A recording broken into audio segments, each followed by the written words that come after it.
So good morning students, welcome back. Today we will discuss one of the most important topic, Gauss theorem. Lesson number first, electrostatics. Okay, what is Gauss theorem? Look at students, a charged particle, whenever the charge comes in closed surface, okay, this closed surface is said to be loop. Whenever the charge comes in closed surface, then release electrical flux.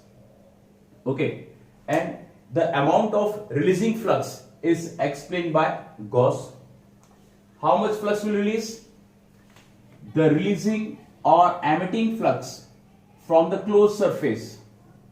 Okay, the releasing emitting flux from the closed surface is equals to 1 upon epsilon naught times of total charge. It means phi equals to Q by epsilon naught. This is Gauss. So how much flux will release? Phi equals to Q by epsilon naught. That flux will release from closed surface, where Q is the charge of closed surface, while epsilon naught is permittivity of free space. And we know the value of epsilon naught, 8.85 into 10 to the power minus 12 Coulomb square upon meter into meter square. We can define Gauss theorem in one more term. Look at friends, this is the closed surface in which a charge is placed. This is the partial area vector ds. Okay, small area, partial area. Whenever the charge comes in closed surface, it releases electrical flux, that is denoted by phi E, electric flux. How much flux will release from this closed surface? It is defined the releasing or emitting flux over the closed surface is equals to the closed integration of the dot product of electric field and the surface area.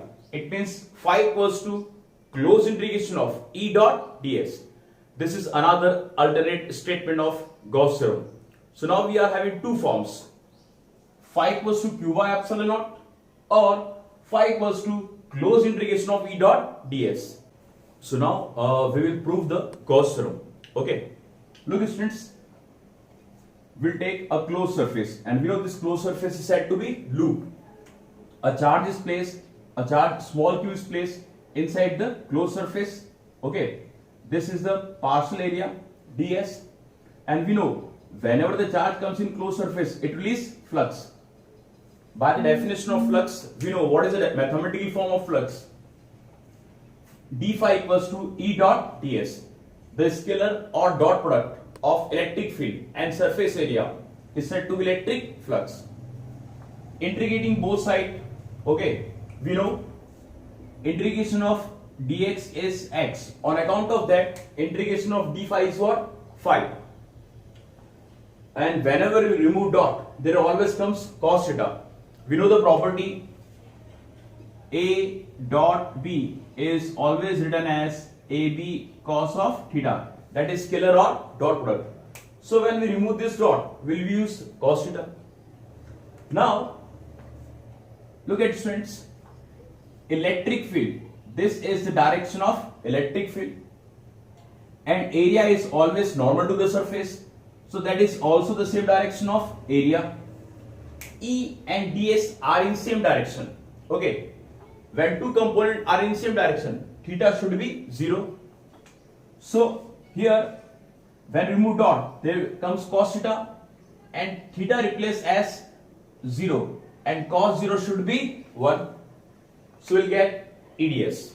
Okay, now students, as you know, electric field is a constant quantity. It comes outside from the integration and it remains only closed integration of ds. Okay, now what is electric field?